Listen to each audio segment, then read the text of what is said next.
E aí pessoal, tudo bem com vocês? Sejam bem-vindos a mais um vídeo. E bem, nesse vídeo eu vou finalmente dar início à minha série de vídeos sobre criptografia, né? Meu curso introdutório, do básico ao mais avançado, intermediário. E bem, vamos começar, né? Aqui está uma lista, né, de símbolos que eu usarei durante esse curso. Como o curso ele não está totalmente finalizado, não finalizei os slides do curso, aqui não estão listados todos os símbolos que eu usarei ao longo dos vídeos. No entanto, qualquer alteração que eu faça, porventura, aqui, eu alistarei, eu a mostrarei para vocês em algum vídeo. Então, por enquanto é isso.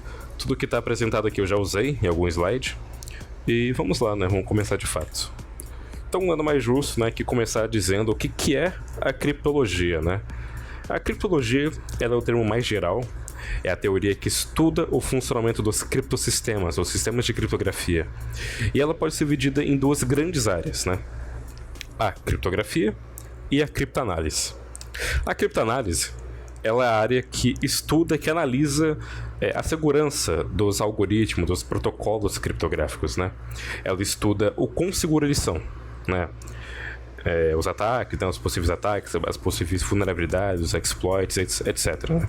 É uma área, em geral, bem mais difícil, pressupõe-se muito conhecimento matemático em coisas como teoria de grupos, álgebra linear, teoria da informação, análise de sinais, inclusive, né, se você considerar a criptoanálise por side channel attacks, enfim. Os métodos mais modernos de criptografia pressupõem muito conhecimento em matemática, né? Matemática bem avançada. Ainda mais se você considerar, por exemplo, a criptografia quântica, né? Então, os métodos de criptoanálise devem ser muito mais avançados, né? Enfim. E o foco desse curso é mais a área da criptografia, que nada mais é do que a área que estuda o funcionamento em si dos criptossistemas, né? O modo como os algoritmos funcionam, né? A definição e tal, enfim. Então, e a criptografia? Ela se divide em 4 grandes ramos, né? A criptografia de chave secreta, ou simétrica, que se divide em cifras de bloco, ou cifras de fluxo, quer dizer, e cifras de fluxo. Além disso, a gente tem a criptografia, né, de chave pública ou de chave assimétrica, né? Tudo isso aqui, em geral, são algoritmos, né? A gente disse que os algoritmos eles podem se classificar como chave pública ou chave secreta, cifra assimétrica, cifra simétrica, né? Então, isso aqui, na verdade, além de ser uma divisão da criptografia no geral, são como os algoritmos são classificados, né? Enfim, além disso, a gente tem as técnicas clássicas, né, de encriptação, que remetem desde a Grécia Antiga, né? A gente tem, por exemplo, a cifra de César, desde técnicas um pouco mais avançadas, assim, na modernidade, né? Com as máquinas da Segunda Guerra, né? A Enigma, por exemplo, né? Uma máquina alemã. E as técnicas clássicas, elas se dividem em cifras de substituição e cifras de transposição. E na cifra de substituição a gente tem muitas divisões, né, muitas subdivisões. Elas podem ser cifras simples, né, deslocamento, polialfabéticas, homófonas e poligráficas, né? E a última grande divisão seriam os protocolos, né, que nada mais são do que implementações dos 3 anteriores ramos que eu citei, não é? Quando você, por exemplo, considera um protocolo WEP, né, que é um protocolo de segurança usado em redes sem fio, esse protocolo nada mais é do que uma implementação de um algoritmo criptográfico, né, que no caso é o algoritmo RC4, no caso. Inclusive, tem um vídeo sobre esse protocolo, recomendo que vocês assistam, um vídeo bem detalhado. Então, bem, eu acho que ficou claro esse panorama sobre o que é criptologia, o que ela estuda. Então, vamos avançar. Então, falando um pouco mais sobre criptografia, não é? Ela vai reunir uma série de conceitos da computação e da matemática, né, para a criação dos chamados algoritmos criptográficos, né? E qual o objetivo desses algoritmos criptográficos, né? Eles objetivam esconder, entre aspas, a informação, né, de alguma pessoa não autorizada a lê-la, né? Então, imagine que você quer se comunicar com alguma pessoa e que vocês, em comum, tenham o mesmo objetivo de privacidade, né? Vocês querem privacidade nas mensagens que vocês estão trocando um com o outro. Então, o uso de um algoritmo criptográfico se faz necessário nesse caso, né? Para que vocês possam esconder o conteúdo da mensagem, não é? E um adendo, que a palavra esconder está entre aspas, porque um algoritmo criptográfico ele esconde, na realidade, a informação da mensagem, o conteúdo da mensagem, e não esconde a mensagem em si, né? Para esconder a existência da mensagem, a gente usaria um outro tipo de técnica, né, que é chamada de esteganografia, que aí é um outro campo de estudo, né, que é muito mais computacional do que matemático, que é bem interessante também. Eu pretendo trazer alguns vídeos para vocês sobre isso. Mas, enfim, voltando ao foco. Voltando aos algoritmos criptográficos, né? Basicamente é isso. Eles visam esconder o conteúdo de uma mensagem, não é? Então vamos para o próximo ponto. Bom, então aqui a gente tem um diagrama de como que funciona um criptosistema, né, por essa definição que foi dada por Claude Shannon, que foi um importante matemático da era moderna, pai da teoria da informação, que basicamente criou as bases teóricas da criptoanálise, né, e também da criptografia, né, da criptografia moderna que a gente conhece hoje. Então, bem, como é que funciona esse diagrama, não é? A gente tem Alice e o Bob, né, a Alice seria a origem, o Bob seria o destinatário. Eles querem se comunicar, querem trocar mensagens através da internet, não é? E, bem, nesses diagramas a gente sempre vai pressupor que a internet vai ser um canal de comunicação não seguro, não é? Ou seja, que está sempre vulnerável a algum eavesdropping, né? Algum bisbilhoteiro, algum atacante no meio da comunicação, escutando as mensagens, não é? Visualizando as mensagens que estão sendo trafegadas. Então, nesse caso, sabendo-se disso, Alice e o Bob, eles desejam utilizar um algoritmo criptográfico para que essas mensagens, mesmo sendo capturadas durante esse trajeto, elas não sejam capazes, ela não seja capaz de ser lida por algum atacante, né, sem autorização paralela. Então a Alice, ela quer enviar a mensagem M para o Bob. Então ela insere essa mensagem como entrada do algoritmo criptográfico em questão, que aqui no diagrama tanto faz se vai ser simétrico ou assimétrico, né? Essas diferenças vocês vão entender nos demais vídeos, tá? Enfim, então ela insere o texto plano, que é assim chamado, né? O texto original, né? O texto plano como entrada desse algoritmo, assim como ela insere uma chave, né? E essa chave ela é fundamental tanto para a encriptação daquele texto plano quanto para a decriptação, né? Então, quando a Alice insere esses dois dados, o algoritmo retorna o texto cifrado, denotado por C, e esse texto cifrado ele vai ser enviado ao longo do canal de comunicação que é não seguro até o destinatário, que é o computador do Bob. O Bob recebe o texto cifrado, ele passa como entrada do algoritmo de decriptação com a mesma chave ou não, né? Enfim, pode ser uma variação. A gente vai ver futuramente que nos algoritmos simétricos nós usamos a mesma chave de decriptação e decriptação, né? E no algoritmo assimétrico a gente usa chaves diferentes para decriptar e para encriptar. Então, enfim, aqui é de maneira bem geral, né? Então tanto faz isso. O Bob ele usa uma chave e o mesmo texto cifrado que foi enviado por Alice, e o algoritmo de decriptação ele devolve o texto original, o texto plano original que for escrito por Alice, não é?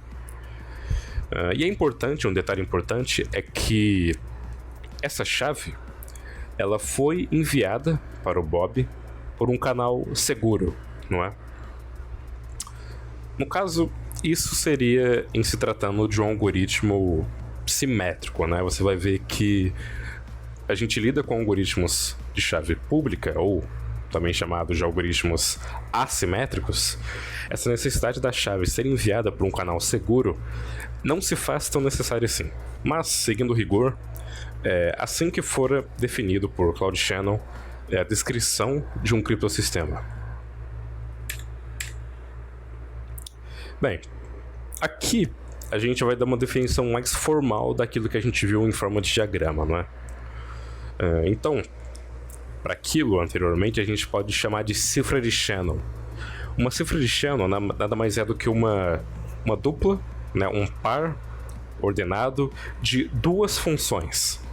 Duas funções que são definidas matematicamente dessa forma.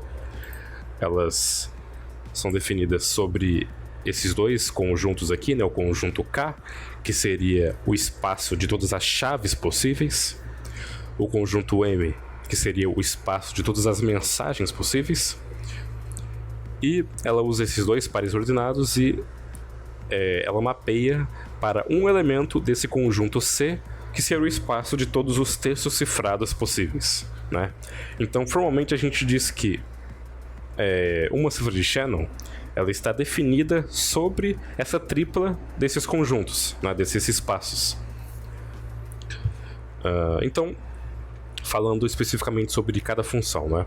A função denotada por E, que seria a função de encriptação, ela recebe como entrada um texto legível, né, chamado de texto plano, texto original, enfim, tanto faz, M, e uma chave K, e ela retorna como saída um texto ilegível, um texto cifrado, denotado por C, né? E a representação matemática disso é que C é igual à aplicação dessa função E para as entradas K e M.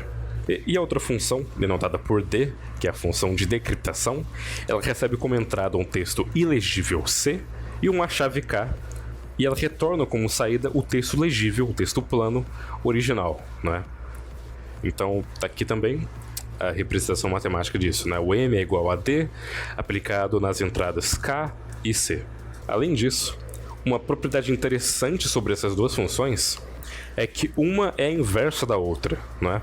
E a gente representa isso dessa seguinte forma. Quando você aplica a função D aqui, né, a função D tendo como entrada o K e a aplicação da função E sobre K e M, a gente retorna o valor M novamente, né? Então, basicamente uma função é inversa da outra, né? Então, matematicamente, é assim que é formado um criptossistema, né, definido por Claude Shannon.